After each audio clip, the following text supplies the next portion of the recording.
you use. There we have used the international poverty line and then the national poverty moved over time.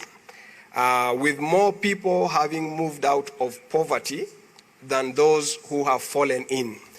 Poverty is dynamic. As we speak here, some people are moving out and others are falling in. So it's important that you understand the net position. And using the panel survey, we try to follow particular households over time.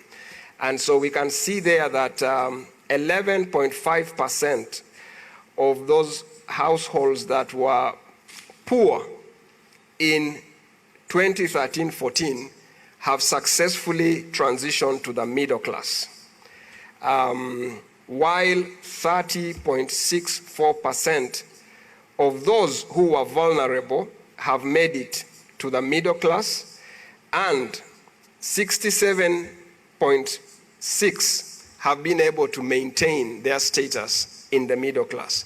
And that is no mean achievement.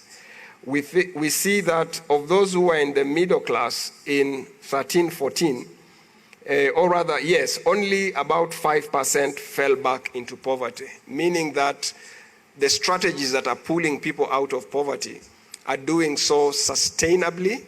But of course, we are also concerned about the middle numbers there, the non-poor or the vulnerable. They remain very large. 47.82% remained in that position, almost half. And those can easily slip back if not well addressed. Next, please. Looking within the middle class, we notice two major characteristics. One, it's largely urban based, as you can see from the green. The urban areas dominate the people who are in the middle class. But also what's interesting is the trend in the rural areas. It is lower in share, but it is steadily emerging. Unlike the urban area where there was a dip in the last 2 years, you notice that in the rural areas, the rise has been consistent.